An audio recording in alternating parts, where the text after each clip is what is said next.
प्रतियोगी परीक्षाओं की तैयारी करने वाले सभी संघर्षशील साथियों का तहे दिल से स्वागत है। मैं हूं आपका अपना दोस्त और आपका होस्ट मनोहर सोनी।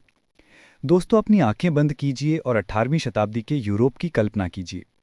एक तरफ लंदन और मैनचेस्टर की चिमनियों से धुआं उठ रहा है, जो एक नई औद्योगिक दुनिया का संकेत है। दूसरी तरफ रूस और ऑस्ट्रिया में सम्राट अपनी प्रजा पर निरंकुश शासन कर रहे हैं। लेकिन इन सब के बीच यूरोप के दिल में फ्रांस नाम का एक देश है, जो बाहर से तो भव्यता और संस्कृति का केंद्र दिखता है, जहां वर्साई के शीश महल में संगीत और नृत्य की महफिलें सजती हैं, लेकिन जिसकी सतह के नीचे असंतोष का एक ज्वालामुखी धधक रहा है। ये एक ऐसे समाज की कहानी है जो सदियों पुरानी जंजीरों में जकड़ा हुआ था, जहां मुट्ठी भर लोग विलासिता में जी रहे थे और करोड़ों लोग गरीबी, भुखमरी और अपमान का घुमुट पी रहे थे। ये कहानी किसी एक राजा के बदलने या एक युद्ध जीतने की नहीं है। ये विचारों के उस महाविस्फोट की कहानी है जिसने राजतंत्र की नींव हिला दी, जिसने पहली बार दुनिया को नागरिक होने का मतलब समझाया और जिसने इतिहास के पन्नों पर 3 शब्द हमेशा के लिए अमर कर दिए: स्वतंत्रता, समानता और बंधुत्व, यानी लिबर्टी, इक्वालिटी और फ्रेटर्निटी। ये उस तूफान की कहानी है जो 1779 में पेरिस की गलियों से उठा और जिसकी गूंज आज भी दुनिया भर के संविधानों और मानवाधिकार घोषणा पत्रों में सुनाई देती है। ये फ्रांसीसी क्रांति की कहानी है। तो चलिए, अपनी जिज्ञासा की मशाल जला लीजिए और मेरे साथ चलिए इतिहास के उस दौर में जब गुस्साई भीड़ ने तानाशाही के प्रतीक बास्तील के किले को ढहा दिया था, जब गिलोटीन का खौफनाक ब्लेड न्याय और आतंक का पर्याय बन गया था और जब एक साधारण तोपची का बेटा यूरोप का सम्राट बन बैठा था। हम जानेंगे कि ये क्रांति क्यों हुई, इसके नायक और खलनायक कौन थे और कैसे इसने न केवल फ्रांस को बल्कि पूरी दुनिया को हमेशा के लिए बदल दिया। पृष्ठभूमि: क्रांति की दहलीज पर खड़ा France, ancien regime, France on the brink of revolution. दोस्तों, कोई भी क्रांति रातों रात नहीं होती। उसके पीछे दशकों बल्कि सदियों का गुस्सा, अन्याय और शोषण जमा होता है। फ्रांसीसी क्रांति का कारण समझने के लिए हमें क्रांति से पहले के फ्रांसीसी समाज, जिसे प्राचीन राजव्यवस्था कहते हैं, उसे समझना होगा। यह समाज 3 असमान वर्गों या एस्टेट्स में बटा हुआ था। 1. सामाजिक कारण: 3 एस्टेट्स की असमानता। फ्रांसीसी समाज एक पिरामिड की तरह था, जहां ऊपर के 2 वर्ग, जिनकी आबादी मात्र 2 से 3% थी, सारे विशेष अधिकारों का आनंद ले रहे थे, जबकि 97% आबादी सबसे नीचे पिस रही थी। प्रथम एस्टेट: पादरी वर्ग या क्लर्जी। ये चर्च के लोगों का वर्ग था। फ्रांस में कैथोलिक चर्च एक बहुत शक्तिशाली संस्था थी। इसके पास देश की लगभग 10% भूमि थी और ये लोगों से टाइथ नामक एक धार्मिक कर वसूल करता था। सबसे बड़ी विडंबना ये थी कि इतनी संपत्ति और आय होने के बावजूद चर्च सरकार को कोई टैक्स नहीं देता था।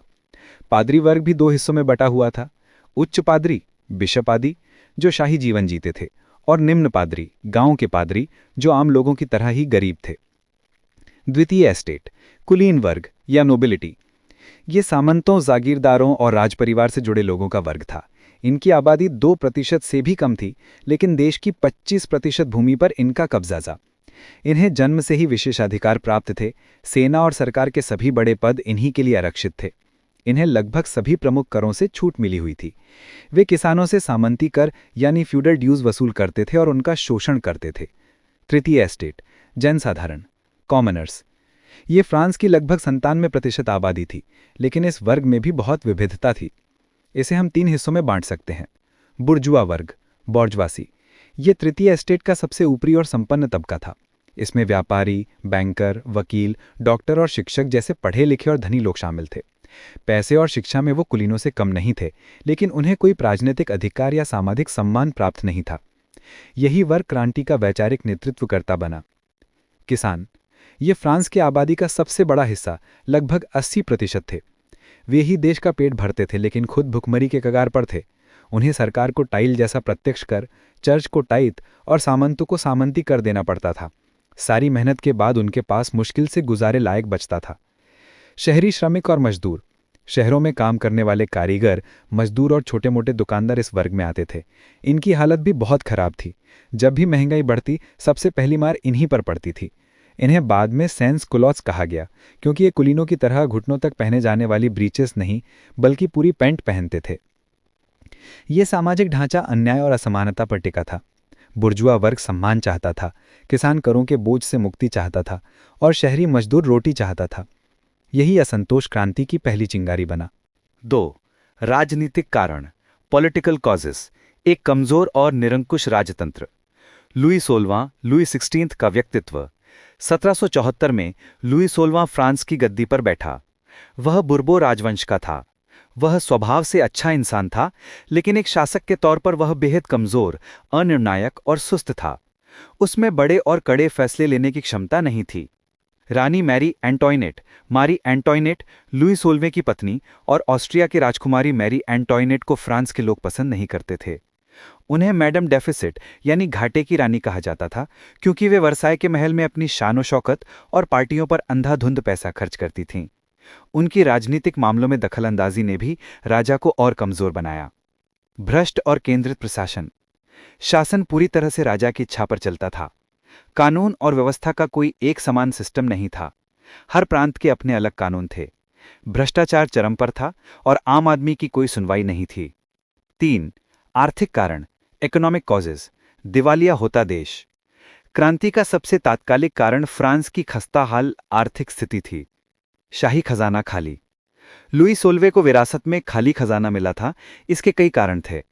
लंबे युद्ध, फ्रांस ने कई खर्चीले युद्ध लड़े थे। विशेष रूप से अमेरिकी स्वतंत्रता संग्राम में ब्रिटेन के खिलाफ अमेरिका की मदद करने में फ्रांस ने पानी की तरह पैसा बहाया। इससे फ्रांस पर 10 अरब लिवरे से अधिक का कर्ज हो गया। वर्साय का महल, वर्साय के भव्य महल और राजदरबार की शानो शौकत बनाए रखने में बेहिसाब पैसा खर्च होता था। अन्यायपूर्ण कर प्रणाली, देश की सारी आय का स्रोत तृतीय एस्टेट द्वारा चुकाया गया टैक्स था, क्योंकि पहले 2 एस्टेट्स को तो करों से छूट मिली हुई थी। यह प्रणाली देश को चलाने के लिए अपर्याप्त थी। सब्सिस्टेंस क्राइसिस, 1780 के दशक में खराब फसल के कारण अनाज का उत्पादन गिर गया। इससे पाव रोटी, जो आम लोगों का मुख्य भोजन थी, की कीमतें आसमान छूने लगीं।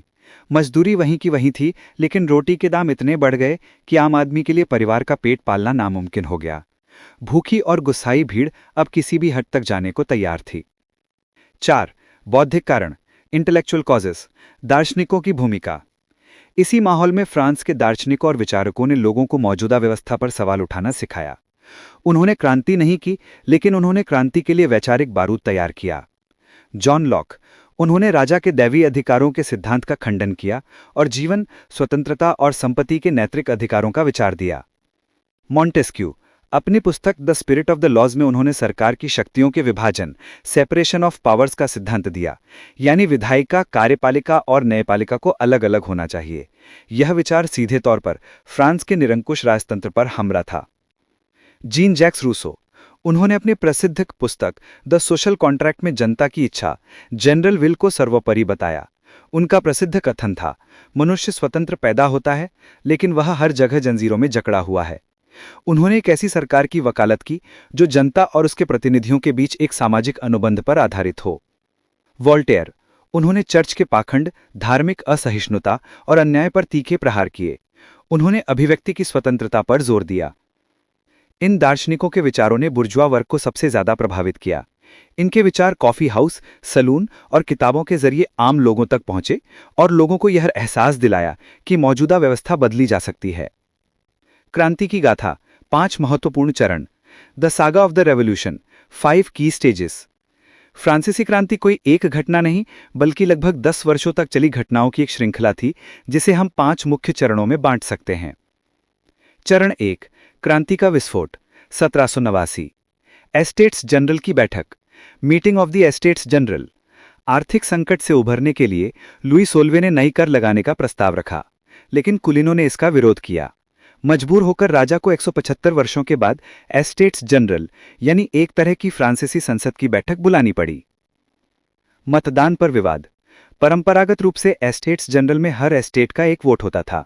इसका मतलब था कि पहले 2 एस्टेट, पादरी और कुलीन, हमेशा मिलकर तृतीय एस्टेट के प्रस्ताव को 2-1 से हरा देते थे। इस बार तृतीय एस्टेट ने मांग की कि मतदान पूरी सभा द्वारा एक साथ कराया जाए और हर सदस्य का एक वोट हो, वोटिंग बाय हेड। राजा ने यह मांग ठुकरा दी। नेशनल असेंबली और टेनिस कोर्ट की शपथ, राजा के इनकार से नाराज होकर 20 जून 1789 को तृतीय एस्टेट के प्रतिनिधि वर्साई की एक इंडोर टेनिस कोर्ट में इकट्ठा हुए। उन्होंने खुद को पूरे फ्रांस की नेशनल असेंबली कहा और शपथ ली कि जब तक वे फ्रांस के लिए एक नया संविधान नहीं बना लेते, वे वहां से नहीं हटेंगे। यह घटना टेनिस कोर्ट की शपथ कहलाई और यह राजतंत्र के खिलाफ पहला संगठित विद्रोह था।